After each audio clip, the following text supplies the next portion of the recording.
तो मूवी का स्टार्ट होते ही हमें यह दिखाया जाता है कि 2092 चल रहा है। प्लेनेट अर्थ की हालत काफी खराब हो चुकी है, यानी इंसान अब इस प्लेनेट पर और ज्यादा देर तक नहीं रह सकते। साथ ही हम एक कंपनी देखते हैं कि जो स्पेस में एक चीज बना रहे थे, वो बेसिकली एक जगह थी जहाँ पर अमीर लोग रह सकते थे या उस कंपनी में काम करने वाले, और बाकी गरीब और छोटे लोग जमीन पर ही रहने वाले थे। क्योंकि जमीन की हालत इतनी खराब थी तो कोई पता नहीं था कि कुछ ही सालों में वो सारे लोग मारे जाते, क्योंकि अब जमीन पर सांस लेना भी मुश्किल था।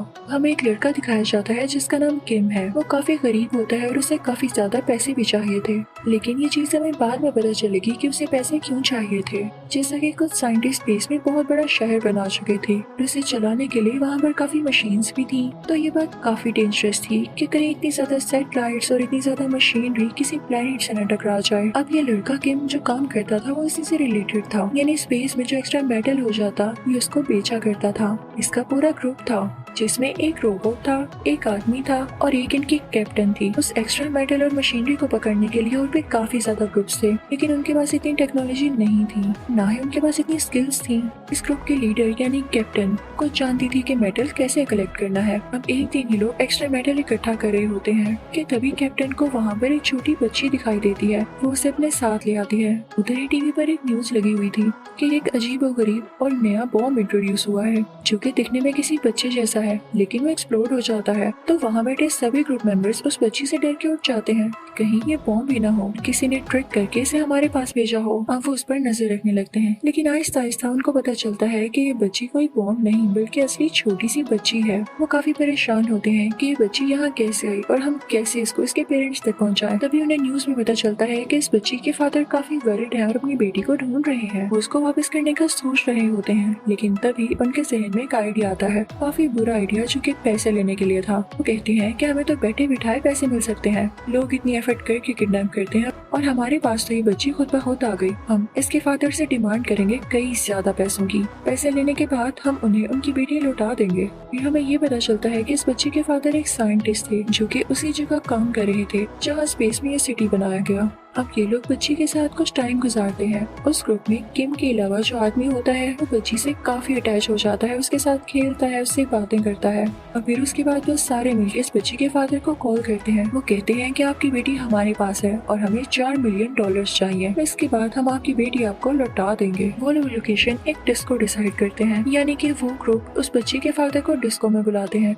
बच्ची को भी एक बॉक्स में छुपा कर वहाँ पर ले जाते हैं, लेकिन जैसे ही बच्ची बॉक्स से बाहर आती है तो डिस्को में सब लोग डर जाते हैं, क्योंकि उन्हें भी यही लग रहा था कि ये बच्ची कोई बॉम्ब है, क्योंकि वो काफी अजीब तरीके से वहाँ पर आई थी। उस बच्ची के फादर अपनी बच्ची के पास आ ही रहे होते हैं, लेकिन तभी डिस्को में इतनी ज्यादा हलचल मच जाने के बाद वो अपनी बच्ची को ढूंढ ही नहीं पाते। लेकिन तभी वहाँ पर पुलिस भी आ जाती है जो कि इस बच्ची को ढूंढने लगती है। तो पुलिस से डरकर ये ग्रुप वहाँ से भाग जाता है और ये लोग अपनी स्पेसशिप में बातें करने लगते हैं। इनको पता चलता है कि इनके साथी ने उस छोटी बच्ची को वापस अपने पास ले लिया, क्योंकि वो उससे काफी अटैच हो गया था और वो नहीं चाहता था कि ये छोटी बच्ची वापस जाए। तो कैप्टन कहती है कि तुम्हारा दिमाग तो ठीक है, सब कुछ ठीक जा रहा था और तुमने सब कुछ खराब कर दिया। किम मुझसे कहता है कि हमें इसके बदले बहुत पैसे मिल सकते थे, तुम अभी भी सोचो, अगर हम इस बच्ची को वापस करते हैं तो हम अमीर हो सकते हैं। अब सीन चेंज होता है और हम उस कंपनी के ओनर को देखते हैं जिसने स्पेस में सिटी बनाई थी। उसने एक ऐसी टेक्नोलॉजी इंट्रोड्यूस कराई थी जो कि दरख्तों में जान डाल सकती थी, यानी कि वो स्पेस में भी एक फॉरेस्ट उगा सकते थे। अब लोग उसकी काफी तारीफ कर रहे होते हैं। अब सीन शिफ्ट होता है उसे ग्रुप की तरफ। पुलिस से बचकर भागते हुए इनकी स्पेसशिप काफी डैमेज हो चुकी थी और अब वो लोग उसे ठीक कर रहे थे,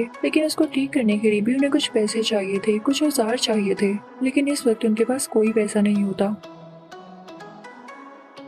वो काफी परेशान होते हैं कि तभी वो छोटी बच्ची आती है। किम से कहती है कि क्या आप मुझे सीजर दे सकते हैं। तो किम उससे पूछता है कि तुमने सीजर क्या करनी है। तो वो छोटी बच्ची उसे बताती है कि मेरे पास एक टमाटो प्लांट था, लेकिन आज तक उस पर कोई टमाटो नहीं लगा, लेकिन पता नहीं क्यों मेरे प्लांट पे काफी ज्यादा टमाटोज लगने लगे हैं। आप उनको काट कर बेच सकते हैं। जैसा कि अर्थ पर अब कोई ग्रीनरी नहीं, कोई प्लांट नहीं, तो हमारे ये टमाटोज बहुत जल्दी बिकेंगे। और ऐसा ही होता है। वो लोग जाकर ये टमाटोज बेचने लगते हैं, जिससे उनको काफी अच्छा प्रॉफिट मिलता है। अब उन पैसों से अपनी स्पेसशिप को ठीक करते हैं। अब वो लोग वहाँ से निकलने लगते हैं तो हम देखते हैं कि उस टीम का रोबोट उस छोटी बच्ची का मेकओवर कर रहा होता है, उससे काफी प्यार से बातें कर रहा होता है। तो वो बच्ची उससे पूछती है, रोबोट अंकल किम अंकल इतने गुस्से वाले क्यों है? तो रोबोट उस छोटी बच्ची से कहता है कि नहीं बेटा, वो गुस्से वाले नहीं है, बस अभी कुछ परेशान है और उसे ज्यादा से ज्यादा पैसे चाहिए, इसलिए वो बस इसी एफर्ट में है। तो वो बच्ची कहती है कि मुझे समझाएं पैसे इतने जरूरी क्यों होते हैं, किम अंकल पैसों के लिए इतने परेशान हैं क्यों? तो रोबोट उसे बताता है कि बस उसके साथ हुआ है कुछ ऐसा।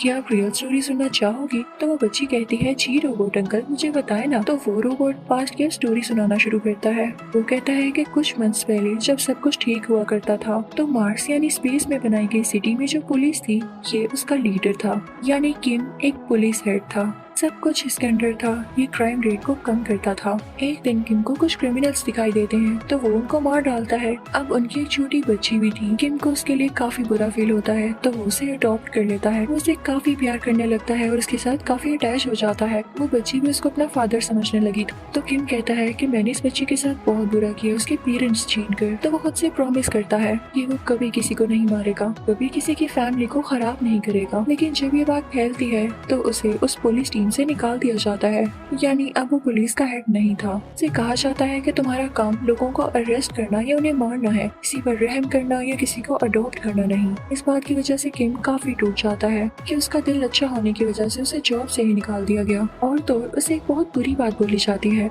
कि चलो पहले तो तुम पुलिस का हिस्सा थे, हम तुम्हें सिटी में रहने दे रहे थे, लेकिन असल में तुम बहुत गरीब हो और अब तुम्हारे पास जॉब भी नहीं तो तुम्हारे पास पैसे कहाँ से आएंगे? तो तुम्हें मार्स में यानी सिटी में रहने के लिए अलाउ नहीं किया जा सकता। उसे वापस भेज दिया जाता है।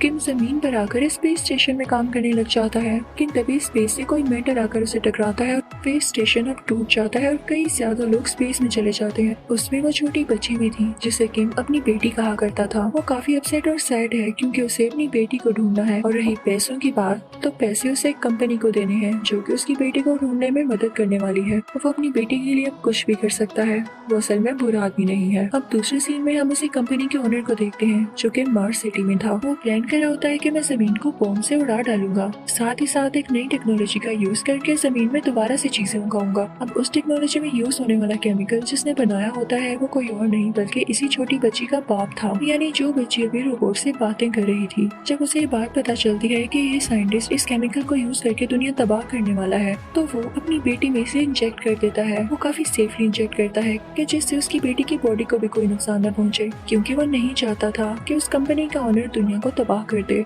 इसीलिए अब पुलिस और उस कंपनी का ओनर इस बच्ची के पीछे थे। दूसरी तरफ स्पेसशिप में किम दोबारा से उस छोटी बच्ची के फादर को कॉल करता है पैसे लेने के लिए, लेकिन वो कॉल पुलिस सुन लेती है और उनका पीछा करने लगती है। किम और उसका ग्रुप अपनी जान बचाकर वहाँ से भागने लगते हैं, लेकिन किम परेशान होने लगता है क्योंकि दिन बहुत कम रह गए थे। अगर वो जल्दी पैसे उस कंपनी को ना देता जो उसकी बेटी को ढूंढने वाले थे तो उसकी बेटी ऑर्बिट से बाहर चली जाती। तो वो कहता है कि मैं रिस्क लूंगा।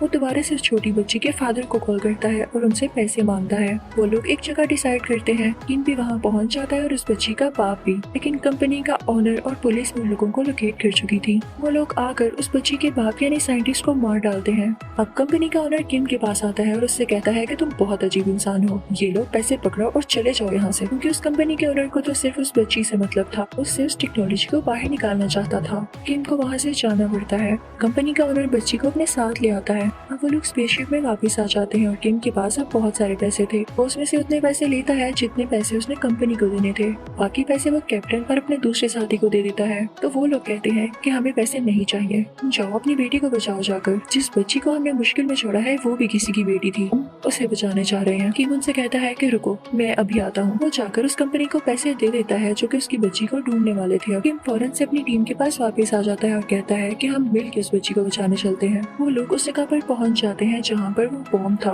और वो बॉम्ब वही था जो कि अब दुनिया को एक्सप्लोर करने वाला था, क्योंकि उस कंपनी के ओनर ने उस छोटी बच्ची की बॉडी से वो टेक्नोलॉजी निकाल ली थी और इस बॉम्ब में फिक्स करके बॉम्ब की टाइमिंग चला दी थी। जल्द ही बॉम्ब एक्सप्लोड होने वाला था। कैप्टन फौरन से उसके सिस्टम के पास जाती है और बॉम्ब को डीएक्टिवेट करने की बहुत कोशिश करती है, लेकिन नहीं कर पाती। तो सब लोग डिसाइड करते हैं कि अगर बॉम्ब डीएक्टिवेट नहीं हो रहा तो हम इस बॉम्ब को बहुत दूर ले जाएंगे, दुनिया से बहुत दूर, ताकि इसका असर दुनिया पर बिल्कुल न हो। लेकिन इस इसका एक रिस्क ये था कि अगर वो बॉम्ब को दूर ले जाते तो खुद वो जल्द वहाँ से वापस नहीं आ सकते थे और वो खुद भी इसमें ब्लास्ट हो सकते थे। लेकिन वो अपनी जान की परवाह किए बगैर इस प्लान को डन करते हैं। अब वो सब लोग उस बॉम्ब को बहुत दूर ले जाने लगते हैं। ये देखकर कंपनी का ओनर भी उनके पीछे जाता है। तब बॉम्ब का टाइम खत्म हो चुका था, बॉम्ब एक्सप्लोड हो जाता है। अपेरेंटली हमें ये भी लगता है कि किम, कैप्टन और उनके बाकी साथी मारे जा चुके हैं, लेकिन तभी उनकी बॉडी के इर्द गिर्द कुछ माइक्रोबॉट्स चिपक जाते हैं और ये भेजे थे उसी छोटी बच्ची ने, क्योंकि उसकी बॉडी में अभी भी ये टेक्नोलॉजी और माइक्रोबॉट्स थे, क्योंकि उसने किम और उसके साथियों की मदद के लिए भेजे। लेकिन उस कंपनी के ओनर की बॉडी के गिर्द कोई माइक्रोबॉट नहीं आया, तो वो उस ब्लास्ट में मारा जाता है। किम जब वापस आता है तो फौरन से उस कंपनी में अपनी बेटी का पता करना चाहता है कि क्या आप लोगों को मेरी बेटी मिली, तो वो लोग कहते हैं कि नहीं,